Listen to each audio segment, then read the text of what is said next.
Gracias por continuar con nosotros. Vamos ya al espacio de la entrevista de Hechos AM. Vamos a cerrar la semana hablando de algunos temas que están en manos de la Comisión de Hacienda y especial del presupuesto de la Asamblea Legislativa. Precisamente, los diputados tienen ya en sus manos el proyecto de presupuesto general de la Nación 2019. Vamos a conocer algunos de los puntos que están precisamente en análisis y es por ello que le invitamos a que le preste atención a la entrevista de hoy. Pero pongamos algunos hechos en contexto y luego le damos la bienvenida a nuestra invitada de esta mañana.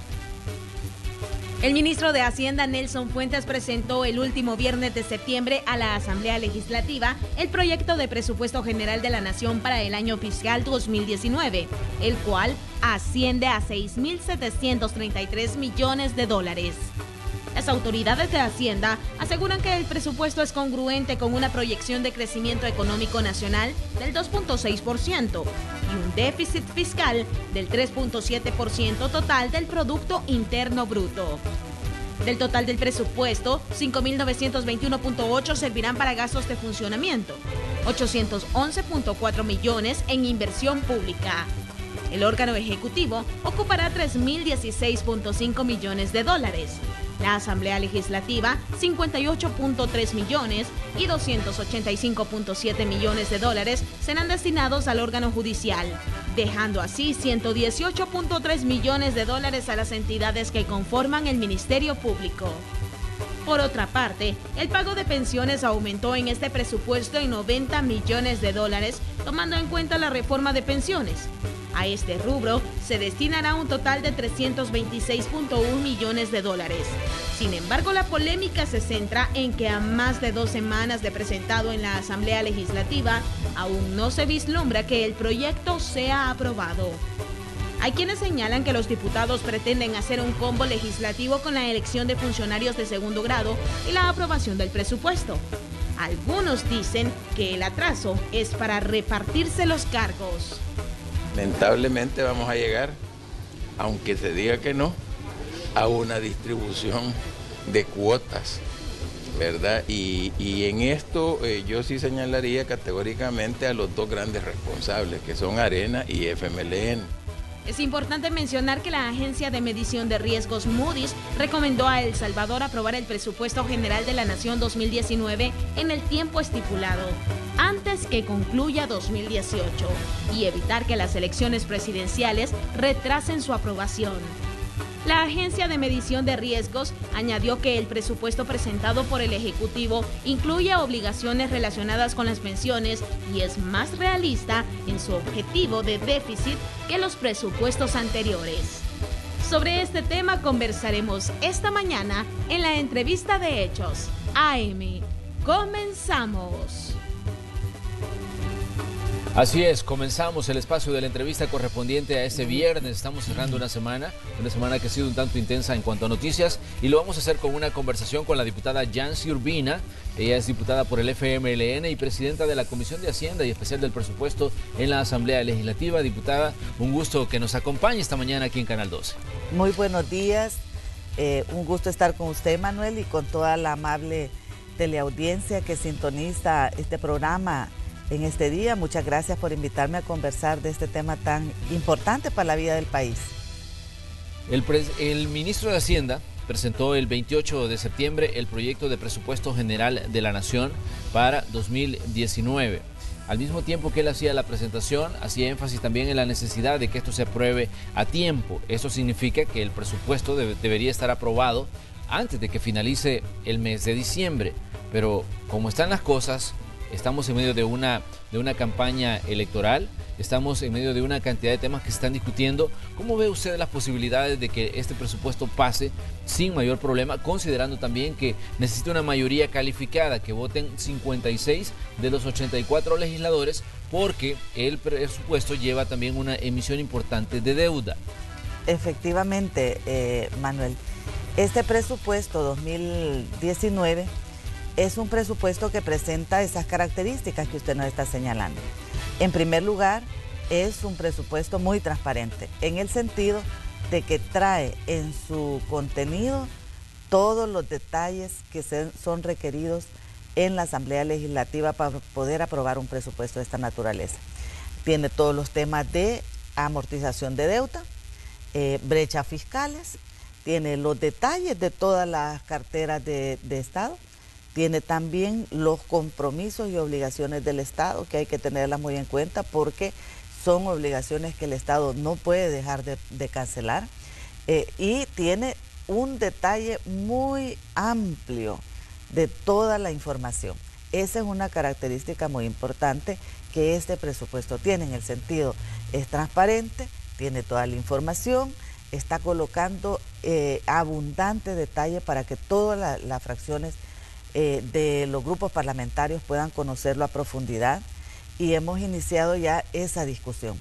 Nosotros esperamos que en la comisión podamos ampliar mucho más esta información con la invitación que se hace a las diferentes carteras de Estado. Ahora, ese es un elemento que esperamos cuente a favor para una pronta aprobación, porque usted sabe que cuando hay un presupuesto que tiene toda la información, que tiene todos los detalles, que tiene la calidad de datos que ha sido presentado, es un instrumento positivo en el sentido que puede abundar en la aprobación de este importante instrumento. Esperamos nosotros que los grupos parlamentarios contribuyan con sus votos para aprobar en tiempo este presupuesto, dado que tiene compromisos muy grandes. Por ejemplo, nosotros como país no podemos dar una señal de impago ante un compromiso que tenemos de vencimientos de pago para el próximo año. Ese es un vencimiento de pago que corresponde a deudas contraídas en años anteriores, bastantes años ya, y tienen vencimientos el próximo año. Me refiero, Manuel, a que en este presupuesto, por ejemplo, va lo de 800 millones de eurobonos que fueron emitidos allá hace más de 10 años, y que su fecha de vencimiento de pago es el próximo año. Entonces, si nosotros estamos retardando, estamos dilatando la aprobación de este presupuesto, ¿cuál es la señal que estamos mandando a los inversionistas? Y si en ese mismo tiempo estamos considerando que el presupuesto va a necesitar un financiamiento adicional a lo recaudado para poder cumplirle a la nación, estaríamos mandando un mensaje muy equivocado. Así que nosotros esperamos que todos los grupos parlamentarios contribuyan. Retener este tipo de presupuesto tendría otras implicaciones. Por ejemplo, ahí está lo del presupuesto extraordinario para las elecciones. Es decir, ahí está todo el tema de inversiones. Es decir, tiene muchas implicaciones el no aprobar un presupuesto a tiempo. Así que hemos comenzado ya ese proceso porque esperamos que podamos contar con una aprobación que le dé certidumbre a los inversionistas, a todo el aparato del Estado que se ve afectado por una aprobación o una no aprobación en tiempo. Creemos que hay condiciones también que corren a favor de que podamos aprobar en tiempo. Claro, esto pasa por la voluntad política de los partidos, eso es inevitable, definitivo, ¿verdad? Ese es el punto clave acá. La agencia calificadora Moody's también ya ha reaccionado a la presentación del presupuesto 2019 por parte del ministro de Hacienda.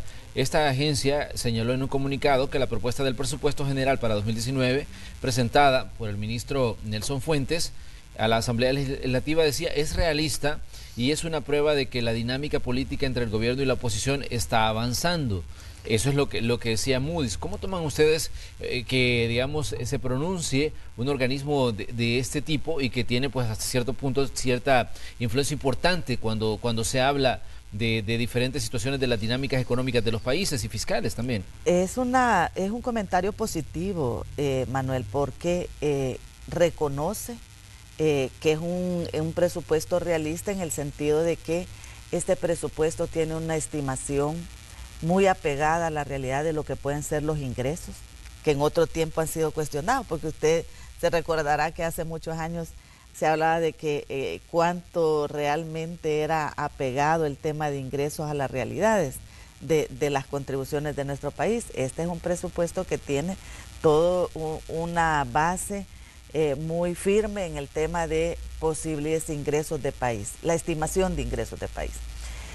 También es muy realista en términos de las obligaciones de pago y tiene también una estimación muy, diría yo, muy apegada a la realidad del posible crecimiento. O sea, todos los supuestos que están a la base de la estimación de este presupuesto son datos que tienen su debido respaldo, su debido sustento. Eso es lo que le está reconociendo la agencia Moody's. Le dice, bueno, es un presupuesto realista, no solamente en las estimaciones, sino también en las posibilidades de inversión, en todos los datos que eso contiene. Este es un elemento que juega a favor también para la aprobación de este presupuesto, porque también un comentario positivo de una entidad como esta siempre da cierta confianza, no solo a los inversionistas, a los que pueden también ser potenciales compradores de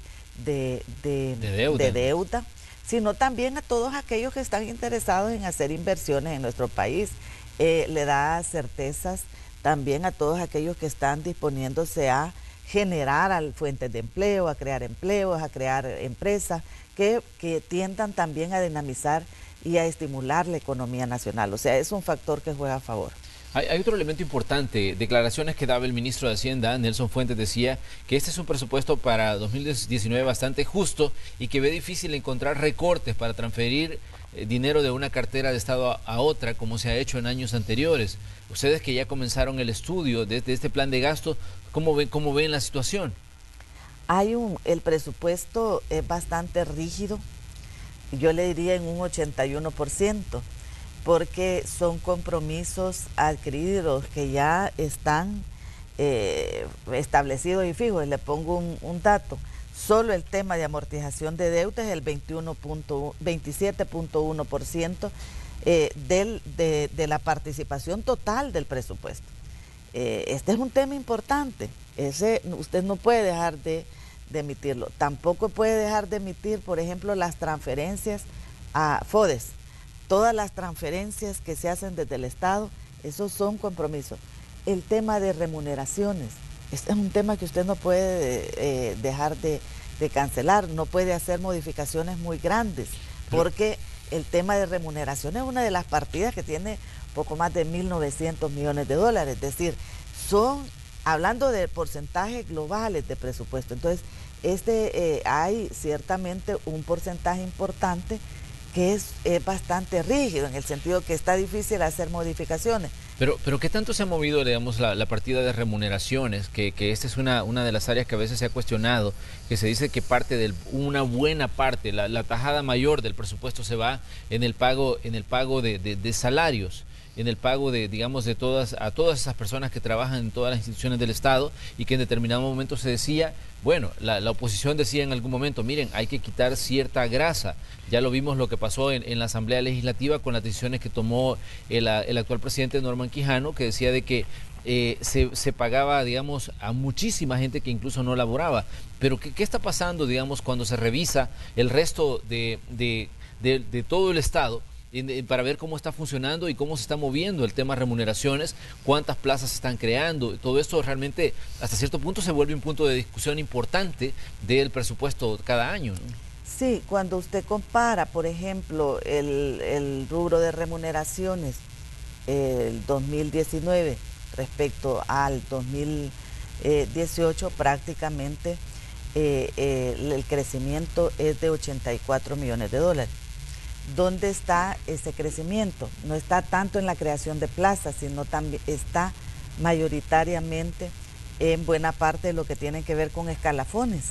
Por ejemplo, solo el escalafón de salud, el 2019 lleva 17 millones de los 84 que ya le estoy mencionando. El incremento que se aprobó para los docentes y personal administrativo del Ministerio de Educación es alrededor de 41 millones. Es decir, cuando usted empieza a ver cómo se componen esos incrementos, buena parte va asociado a estos compromisos laborales de escalafones, de incrementos salariales que son necesarios que ya han sido pactados y que además son ley. Los escalafones son ley, ¿verdad? Entonces hay una serie de incrementos que se dan en esa materia. Para el próximo año lo que crece del 2018 al 2019 son 84 millones de dólares en el rubro de remuneraciones, que buena parte están asociados a esto. Hay una parte de crecimiento de plazas que se ve para el 2019 que están asociadas a policía, servicio en el ámbito de justicia y seguridad. Estamos hablando de policías y personal que va destinado a centros penales, que son alrededor de 1.000 plazas. Hay otras 500 plazas que van también en relación al seguro social. Ellos tienen su propio presupuesto, son descentralizadas, tienen su ingresos propios. Entonces tienen esos factores de crecimiento, pero en la variación del año 2018 al año 2019 asciende a ese monto que le comento. Decíamos, diputada, al principio sobre las posibilidades de aprobar el presupuesto en tiempo, y esto está sujeto, ya usted muy claro lo explicaba, a los vaivenes políticos también y a la decisión que puedan tomar en determinado momento las fracciones. Hemos escuchado incluso a candidatos a la presidencia de la República decir que para ellos es necesario que se pague el escalafón de salud tal y como fue aprobado en el año 94, que de ahí data, digamos, este beneficio que se entrega a los empleados de salud. Pero los titulares de esta cartera de Estado han dicho que esa es una prestación muy cara para pagarla tal y como dice la ley del año 94, que establece un 3% por antigüedad y un 5% o hasta un 5% por desempeño. Hasta ahora, digamos, el gobierno, si bien les ha ofrecido en los últimos años algunas respuestas a los trabajadores de salud, la prestación no se ha pagado conforme a la ley del año 94. ¿Qué dice usted a quienes están ya diciendo, bueno, miren, que se pague el beneficio tal y como lo establece la ley, aunque esto puede distorsionar hasta cierto punto el plan de gastos en determinado momento y llevar a hacer incluso recortes a otras áreas que son fundamentales de las prestaciones de servicios de salud? Hay en este elemento un tema que hay que tomar en cuenta también, y es que nosotros tenemos una ley de responsabilidad fiscal que le establece que el presupuesto de la nación en estos rubros, principalmente de lo que son gasto corriente como es remuneraciones y otros que componen todo este gasto corriente, no puede crecer más que el 4.6, que es el producto, la estimación del PIB nominal. Entonces, este es un compromiso que tiene la ley de responsabilidad fiscal. Este ya le marca un parámetro. La ley de escalafones también le dice que es hasta un 8%. Y lea ahí bien el escalafón, y ahí le dice, la ley dice hasta, no dice que completo. Y usted puede, y ahí hay que leerlo y apegarse también al cumplimiento de ley. Esta propuesta que tiene de los 17 millones que van en el presupuesto cubre el 98% del personal. El 2% es el que no tiene una aplicación, que son los que tienen salarios arriba de $3,000. Este es el tema en el ámbito de salud. Eso es lo que tenemos ahora en el presupuesto.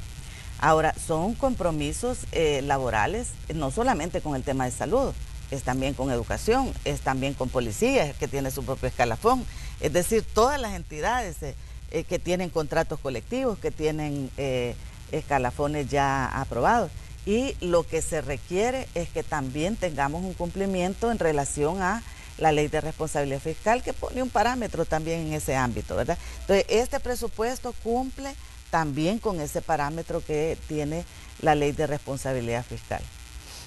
Ahora bien, como presidenta de la Comisión de Hacienda y como una persona que conoce cómo se van a mover las cifras en el tema del presupuesto, me gustaría que me diera su opinión sobre un tema que ha venido en estos últimos días generando hasta cierto punto mucha controversia, sobre todo al escuchar las explicaciones de una de las magistradas de la Corte de Cuentas de la República. Aparece la magistrada presidenta de la Corte de Cuentas y dando explicaciones sobre un incremento salarial que hasta cierto punto se han aplicado los titulares, en este caso de la Corte de Cuentas, que son 3 magistrados, que implica un incremento de salario de $1,000 y un incremento del 75% en gastos de representación.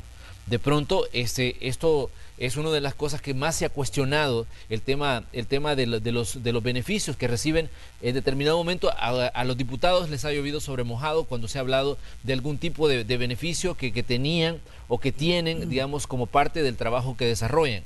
De pronto aparece la presidenta de la Corte de Cuentas y ella dice que no es posible que empleados de la Corte de Cuentas que ocupan puestos técnicos ganen más dinero que los mismos titulares de la Corte de Cuentas. Decía ella, solo en la Corte de Cuentas ocurren este tipo de distorsiones. Y ella hablaba de los ingresos. Pero ¿cómo toman ustedes desde la Asamblea, que tienen que analizar todo este tipo de cosas, cuando de pronto aparece, digamos, este tipo de beneficios que se recetan titulares de una entidad como la Corte de Cuentas? Porque estamos hablando de un incremento de $1,000 en la planilla y un beneficio del 75% en gastos de representación. Este tema, Manuel, al igual que otros que salen, porque la verdad es que cuando está examinando usted el presupuesto, hay una serie de elementos que quedan expuestos a la vista del público y de los legisladores y de la Comisión de Hacienda. Y hay un proceso que nos lleva a analizar, a examinar, a conocer si esas asignaciones están siendo suficientemente estimadas y la forma en cómo están siendo aplicadas. Yo en este tema creo que no solamente el tema de la Corte de Cuentas, sino que entran todas las carteras de Estado a ese proceso de escrutinio. Todas estas asignaciones pasan por el escrutinio de todos los grupos parlamentarios de la Comisión de Hacienda y ahí vamos a estimar, se invita también a las entidades para que puedan explicar este tema. La población tiene razón de tener cierta indignación, cierta molestia, cierta inconformidad con cuando se manejan este tema sobre estos tipos de incrementos en razón de que estos son fondos públicos. De lo que estamos hablando, el presupuesto, son fondos públicos que los contribuyentes aportan.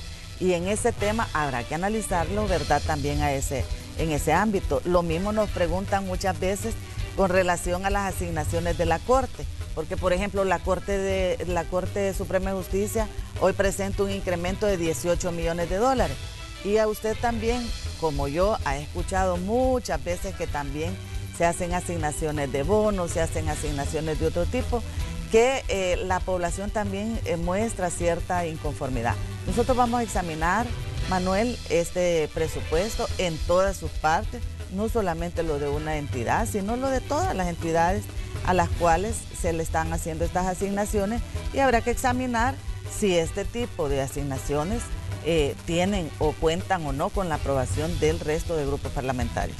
Pero si yo le pregunto a usted como diputada por el partido FMLN y como presidenta de la Comisión de Hacienda, usted a título personal, ¿está de acuerdo con este tipo de beneficios que de pronto los titulares de una entidad se receten de esta forma y que lo expliquen de forma tan fría? Al decir, bueno, es que mire, los magistrados de la Corte de Cuentas ganamos $3,667, pero hay técnicos que ganan $3,607.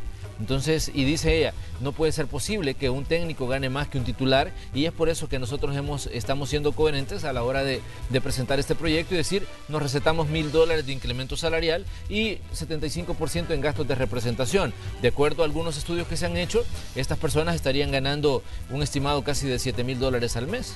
También ella señaló, y en eso me llamó mucho la atención, Manuel, que a mí también me sorprendió un poco esa aseveración que decía, de que ella prefería comentar con transparencia, ¿verdad?, cuál era la situación de los salarios en la Corte de Cuentas y no presumir, digamos, como ignorancia en el ámbito. Ella lo estaba señalando, dice, yo estoy siendo muy transparente en ese tema. Yo creo que ella va a tener la oportunidad de explicar esa situación cuando invitemos a los delegados de la Corte de Cuentas al seno de la comisión y que nos puede explicar cómo es esa situación en el tema de salario dentro de la Corte de Cuentas. Yo esperaría la explicación que ella personalmente, en el caso cuando sea invitada a la comisión, tendrá que manifestar. Ahí ustedes tomarían posición. Claro, porque hay que conocer en detalle cuál es el planteamiento que ellos han hecho, no solamente en el caso particular, porque hoy la Corte de Cuentas tiene una asignación de 2.5 millones de dólares que va a reforzar el presupuesto del 2018. Entonces vamos a ver cómo está planteada esas asignaciones que son parte de los incrementos que lleva esta cartera del Estado. Pero si usted tiene que hacer una evaluación como institución de la Corte de Cuentas, ¿están ustedes en el FMLN satisfechos del trabajo que se hace en esa entidad? Que se ha mencionado mucho y que se ha dicho que hasta cierto punto ha actuado con cierta pasividad en una gran cantidad de casos. Bueno, la Corte de Cuentas es una entidad que siempre está en el escrutinio público de todos los salvadoreños y las salvadoreñas. Y todos pensamos que hay una oportunidad de mejora de tal manera de que estas entidades puedan cumplirle a la ciudadanía, garantizándole la debida aplicación de todos los instrumentos legales que nos permitan una efectiva ejecución de los fondos públicos en base a la transparencia, la racionalidad del uso de los recursos, también de una forma que cumple con todas las disposiciones de ley. Muy bien. Le recordamos a usted que estamos conversando con la presidenta de la Comisión de Hacienda de la Asamblea Legislativa, la diputada por el FMLN, Yancy Urbina, pero también tenemos información en desarrollo a esta hora. Tenemos a nuestro compañero Gerardo Borja que nos informa. Gerardo, antes de ir a una pausa comercial, vamos a ir contigo. ¿Qué nos cuentas? Gracias, compañeros. Seguimos acá pendientes en la 29 Avenida Norte de la colonia Sacamil, donde ya en este momento se está habilitando el paso vehicular en ambos sentidos, tanto las personas que van hacia Ayutustepeque como las personas que van buscando la Universidad Nacional. Tómalo en cuenta, amigo conductor, ya puede transitar por esta zona sin mayores complicaciones. De momento, pues se va a generar carga vehicular, pero era debido al cierre que se encontraba por habitantes de la zona por la colocación de la antena. Así la información, compañeros en el estudio, les regreso la señal. Gracias, Gerardo. Continuamos haciendo pues alguna revisión rápida de todo lo que implica el tráfico, porque en Hechos AM pues esa es una de nuestras especialidades, darle a usted un panorama de cómo va a encontrar las calles, de qué panorama se va a encontrar en este día viernes. Ahora sí vamos a la pausa y regresamos con más de nuestra entrevista en esta conversación con la presidenta de la Comisión de Hacienda.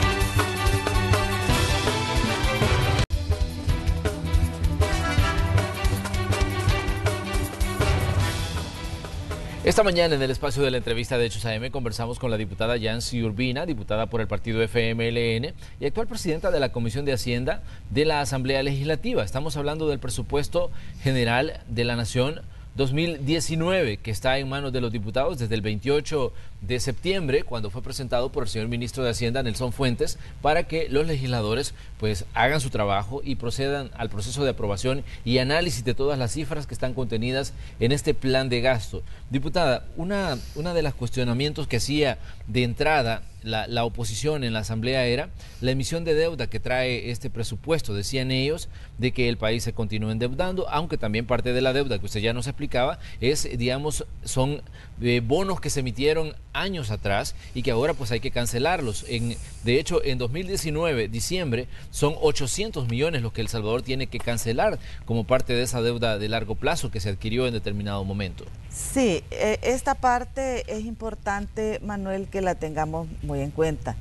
El presupuesto de la Nación tiene un valor de 6.733.2 millones de dólares. Esto es un poco más que lo que teníamos el año anterior, estamos hablando de 1.265 millones más. ¿Dónde están esas brechas que tenemos hoy como país? ¿Por qué se incrementa? ¿Dónde están esas brechas que tenemos también de financiamiento? Porque el presupuesto es claro en el sentido de decir, mire, hay una brecha de 1.407 millones de dólares que hay que cubrir. ¿Por qué se hace esa brecha? ¿En qué consiste? ¿Dónde está contenido esos 1.407 millones? En primer lugar, hay 800 millones que son eurobonos que hay que pagar el próximo año, que es parte de la deuda. En segundo lugar, hay ciertos compromisos que se van adquiriendo, como es, por ejemplo, el incremento en pensiones. ¿Cuánto incrementa pensiones? 88 millones de dólares. ¿Cuánto incrementa para este año también el pago del IPFA? porque ahora, a partir de todas las sentencias que también se han emitido de la sala, usted conoce de que eso hay que cargarlo al presupuesto general de la Nación, 23 millones de dólares, que además hay que colocar para el IPFA. Hay recursos que ya no vamos a percibir a partir del año 2019, que también se suman a estos déficits. Por ejemplo, la declaratoria de inconstitucionalidad 762, 763, 764 tiene grandes implicaciones en los recursos que no vamos a percibir el próximo año, Manuel. Por ejemplo, 764 es la ley del impuesto a operaciones financieras. 87 millones que no van a llegar. ¿Por qué? Porque la sala lo declaró inconstitucional por vicios de forma. ¿Qué quiere decir estos vicios de forma? Que no se discutió suficiente, que los diputados no tuvieron suficiente tiempo para analizarlo, discutirlo, emitir opiniones. Eso fue en el año 2014, cuando se aprueba. Y dice, bueno, lo deja sin efecto a partir del año 2019. Está vigente hasta el 2018. ¿Eso qué significa? 87 millones que no va a poder percibir el Estado. Se dice fácil, 87 millones. ¿Cuánto cuesta el paquete escolar? 73 millones. ¿Cuánto es el presupuesto de la Fiscalía? 78 millones de dólares. Es decir, cuando usted dice esos 87 millones de dólares no los voy a dejar de percibir, se suman a la brecha de lo que usted ya no va a contar. No solamente es el gasto, es lo que usted deja de percibir. Y ahí también en ese ámbito se incluye lo de los precios de transferencia. La estimación más conservadora nos indica que 25 millones de dólares en eso no van a hacerse llegar al ingreso del fisco, que fue parte también de estas inconstitucionalidades. Las facultades de publicar, las facultades de fiscalizar, las facultades que tiene la administración tributaria también se ven afectadas en ese ámbito. Otros ámbitos en los cuales también presenta crecimiento son estos compromisos como el que le acabo de mencionar, del tema de escalafones. Esos son compromisos adicionales a lo que teníamos el año pasado y que van constituyendo todas estas brechas que se van sumando a estos que están incluidos más bien en esos 1.407 millones que son parte de todas las brechas que tiene el Estado. Entonces, esta parte es importante, pero claro, una partida significativa en eso son los 800 millones de dólares que tiene hoy que cancelarse a partir del vencimiento que está previsto para el próximo año. Diputada, pero ¿no considera usted que en determinado momento también El Salvador es uno de los países donde se gasta más de lo que ingresa y es por eso que se tiene que balancear con deuda, digamos, los gastos para el funcionamiento del Estado? Todos los países, vamos a ver esto, Manuel, si usted examina cuál es el comportamiento de todos los países del mundo, se asombraría de que la mayor parte de los países tienen déficit fiscales.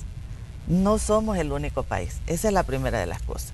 Nosotros no somos el único país que tiene déficit fiscal. Compare Centroamérica, compare América Latina, el mundo, Estados Unidos, todos los países tienen déficit fiscal. Ese no es, creo yo, una situación exclusiva nuestra. ¿Qué es lo que debemos de ver también? Es que estos déficits, estas brechas de financiamiento que se obtienen a partir de que se obtienen y que hay que cubrir con financiamiento vía deuda, sean efectivamente inversiones que contribuyan a que haya un retorno positivo al país.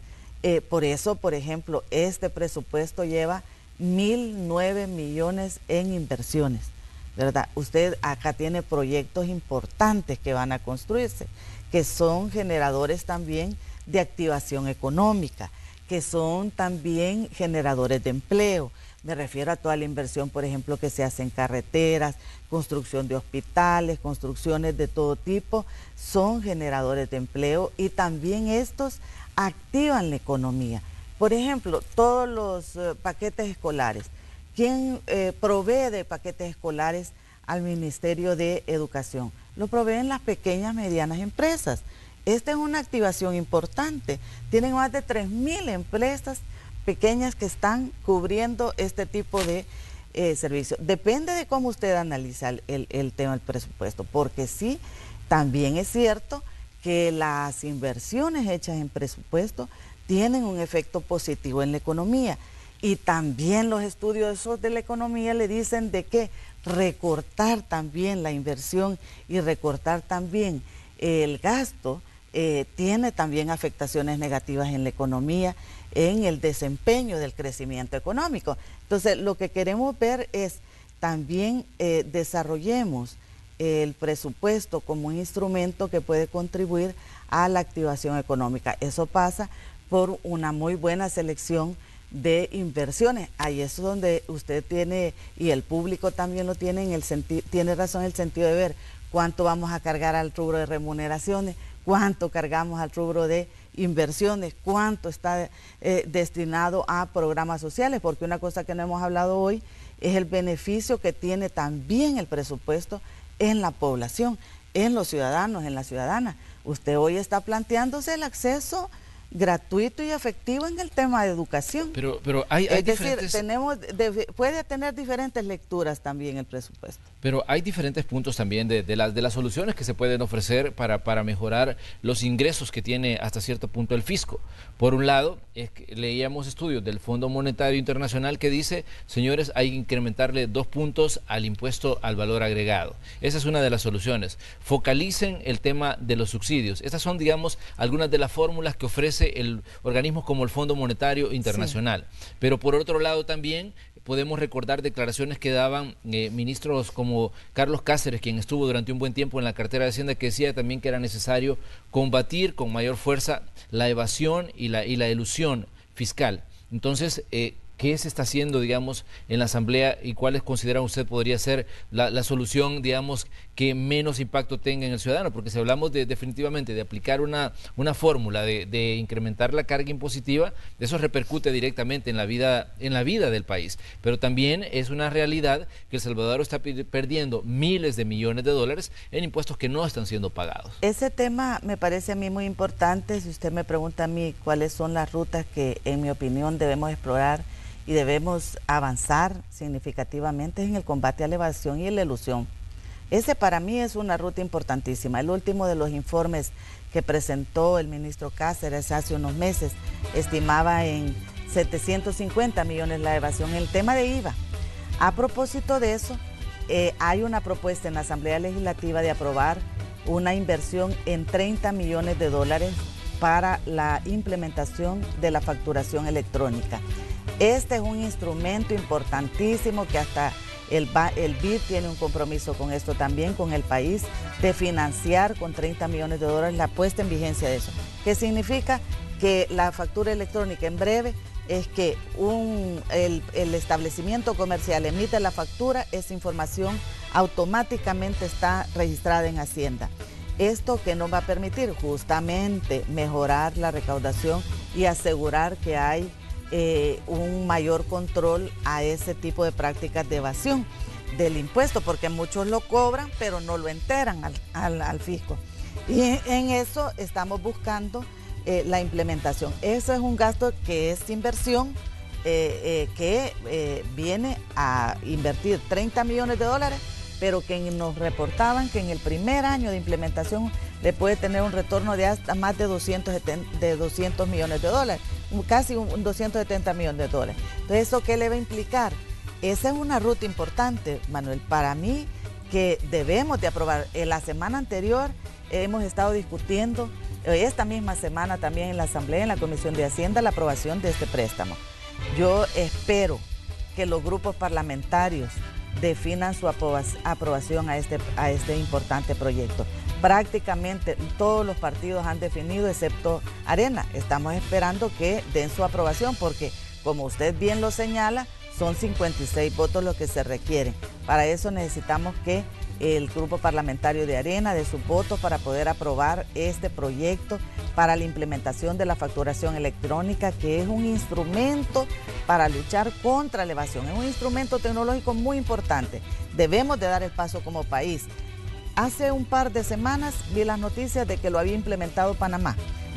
El mundo está corriendo a este tipo de instrumentos que pueden hacernos más efectivos y que nos pueden asegurar también mejorar nuestros ingresos en eso. La lucha contra la evasión para mí es importantísimo. Por eso Me parece también que, por ejemplo, lo de los precios de transferencia, yo tengo un compromiso, voy a presentar de nuevo esta iniciativa para que la pueda conocer la Asamblea y que también la pueda aprobar, porque ese es otro importante instrumento en la lucha contra la evasión. Tenemos que asegurar instrumentos y mejorar todas estas capacidades que tiene la autoridad tributaria, las que le eliminó la sentencia de la sala en las facultades y los tiempos de fiscalización. Para mí ese es un tema que lo debemos de abordar también y ampliarlo, porque eso le va a permitir a la autoridad tributaria seguir persiguiendo la evasión y la elusión con instrumentos legales apropiados, porque de acá también hay que señalar, Manuel, que se requiere instrumentos jurídicos apropiados de tal manera que le demos cumplimiento a ley y que en este ámbito todos pues sigamos contribuyendo con la tributación en un ámbito en el que confiemos que estamos haciendo no solamente un buen mecanismo de tributación, sino también un buen uso de todos los recursos. A eso contribuye mucho esta transparencia también en la cultura tributaria, en la medida en que exponemos el presupuesto con todos sus detalles, con todos sus bemoles, que sale a luz lo que usted ha señalado de la Corte de Cuentas. Es un tema que hay que poner en el escenario, porque entonces usted dice, bueno, son recursos públicos, estas son las contribuciones que hacen los ciudadanos, las ciudadanas. ¿En qué lo vamos a invertir? Eso es lo que tiene el presupuesto de la Nación. Ahí es importante la opinión, la participación, y en eso los medios de comunicación juegan un gran rol, que ventilan temas que a lo mejor son incómodos para algunos, pero que efectivamente ahí están. Muy bien, le queremos agradecer, diputada Urbina, que nos haya acompañado esta mañana aquí en Hechos AM. Como siempre es un placer conversar con su persona y esperamos recibirla a medida vayamos avanzando en este proceso de discusión del Presupuesto General de la Nación 2019. Muchas gracias, Manuel. Efectivamente vamos a estar atentas a su invitación y un gusto estar con usted y muchas gracias a la amable audiencia. Cerramos nosotros así el espacio de la entrevista de Hechos AM, un tema muy importante al que no debemos de perder la visión, no debemos perderlo de vista, es esto del presupuesto general de la Nación, porque son los ingresos ciudadanos de los que estamos hablando, de cómo se van a invertir en el año 2019. Cerramos así nosotros este espacio por esta semana. Vamos ahora con Carlos y con Célida, que tienen más información.